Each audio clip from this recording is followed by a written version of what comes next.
पाहण्यासाठी आमच्या YouTube चॅनलवरील PVR म्हणजेच पंढरी वार्ता या न्यूजला सबस्क्राइब करा आणि शेजारील बेल आयकॉनवर क्लिक करा। आणि आमच्या चर्मकार समाजामधील बुजुर्ग मंडळीने एक माझ्यावर विश्वास टाकला आणि आम्ही गल्लोगल्ली फिरून हे पॅनल पूर्णपणे यावं या दृष्टिकोनातनं आम्ही प्रयत्नशील आहोत। चर्मकार समाजाच्या विविध प्रश्नासाठी तसेच पंढरपुरात भव्य संत रविदास भवन व्हावं यासाठी पाठपुरावा करीत आलेले व चर्मकार समाजाचे संघटन करण्यात तसेच समाजाच्या विविध प्रश्नासाठी पाठपुरावा करीत आलेले प्राध्यापक नितीन बनपूरकर यांनी पंढरपूर नगरपालिका निवडणुकीत महायुतीसोबत राहण्याचा निर्णय घेतला असल्याचं दिसून येतं। याबाबत आपली भूमिका मांडताना पहा काय म्हणाले प्राध्यापक नितीन बनपूरकर। दक्षिण काशी समजणाऱ्या पंढरपूर तीर्थक्षेत्रामध्ये आज पंढरपूरसह महाराष्ट्रातील नगर परिषदेच्या निवडणुकीच्या माध्यमातून प्रचाराची रणधुमाळी होत असताना श्रद्धेय मोठे मालक त्यानंतर प्रशांतराव, उमेशराव आणि BJPचे जिल्हा अध्यक्ष शशिकांत चव्हाण साहेब या सर्वांचे हात बळकट करण्यासाठी मला चर्मकारसह इतर सर्व जाती धर्मातील लोकांना आवाहन करायचं आहे की मी गेल्या वेळेस राम सातपुतेच्या पासून आमदारकीमध्ये समाधान आवताडे या 2 निवडणुका झाल्यानंतर आता ही तिसरी निवडणूक महायुतीचे एक कार्य म्हणून मी नितीन बनपूरकर असं आव्हान करतोय की या पंढरपूरचा जर विकास करायचा असेल आणि तो जर घडवायचा असेल तर मी नुसता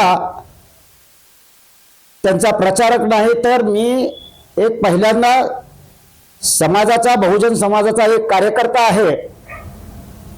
जरी मी महायुतीचा प्रचार करत जरी असलो तरी सुद्धा विविध बहुजन समाजातील लोकांचे प्रश्न मी नगर परिषद जिंकून आलो तरी सुद्धा माझं विजन असं आहे की प्रत्येक नगर परिषदेच्या उमेदवाराच्या वार्डामध्ये जाऊन त्या लोकांच्या काय काय समस्या आहेत त्या गरज पडली तर त्या नगर परिषदेमधील जे अधिकारी आहेत, निर्णय घेणारे अधिकारी आहेत, त्यांना घेऊन आपण मला पूर्णपणे स्वतःच्या आपल्या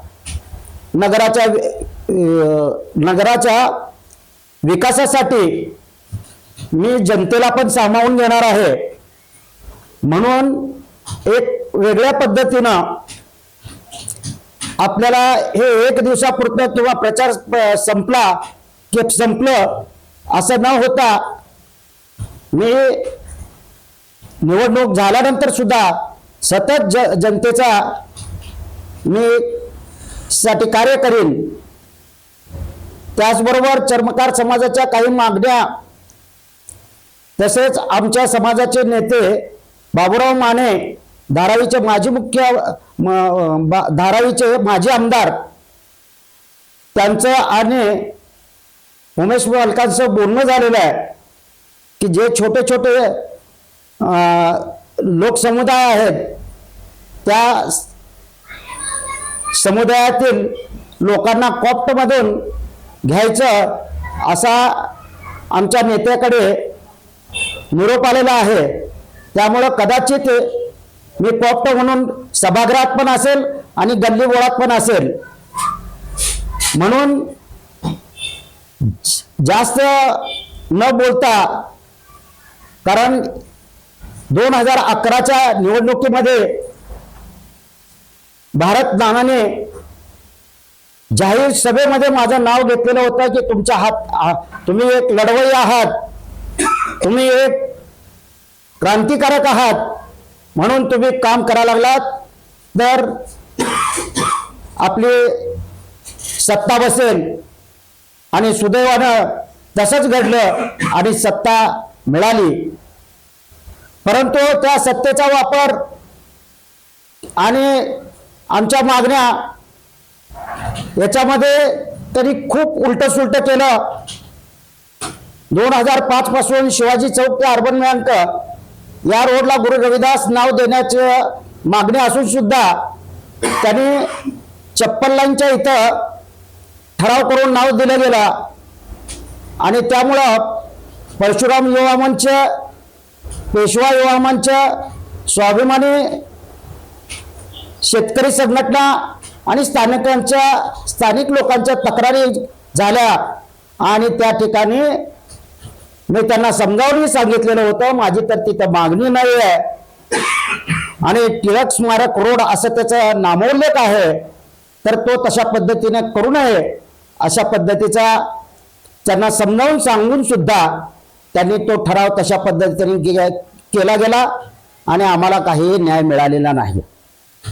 त्याचबरोबर अनेक कार्यक्रमामध्ये प्रशांतराव परिचारक यांना मी अनेक कार्यक्रमामध्ये बोलवलं असताना त्यांनी उपस्थिती तर दर्शवलीच, परंतु माझ्याबद्दल ते म्हणाले की नितीन बनपूरकर हे सर वन मॅन आर्मी आहेत. कारण मी अनेक संस्था चालवतो, आमच्या हाताखाली भरपूर लोक असतात, परंतु बनपूरकर सर एखादं जर काम घेतलं तर ते तडीस लावण्यासाठी मिळेल ते कार्यकर्ते घेऊन स्वतः सक्रिय होऊन काम करतात, असा त्याने रंगभरण स्पर्धेच्या बक्षीस वितरणामध्ये उल्लेख केलेला आहे. त्यामुळं या चालू राजकारणामध्ये मी तसा बघितला तर बालवाडीत शिकणारा आहे. कारण मी एक आंदोलन करणारा, लोकांना न्याय मिळवून देणारा कार्यकर्ता आहे. परंतु खासदारकीपासून मी या महायुतीला सपोर्ट करतोय, त्यांच्यासाठी मतं मागतोय. मग ते चर्मकार समाजाचे असोत किंवा बहुजन समाजाचे असोत, कारण मला बहुजनांचा नेता म्हणून पण ओळखतात.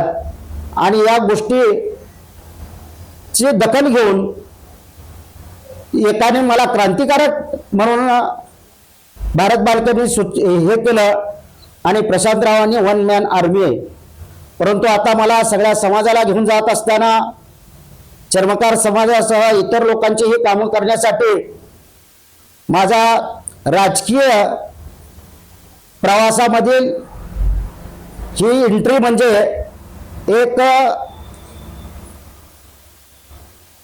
बालवाडीत शिकणाऱ्या विद्यार्थ्याच्या साठी जशी असते तशीच माझी अवस्था आहे.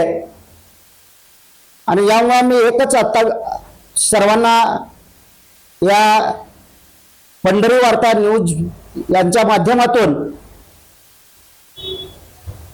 येणाऱ्या 2 तारखेला महायुतीच्या मागे ठामपणे उभा राहून कमळ आणि कपबशी याच्यावरती आपण मतदान करावं, बटन दाबावं अशी अपेक्षा व्यक्त करतो.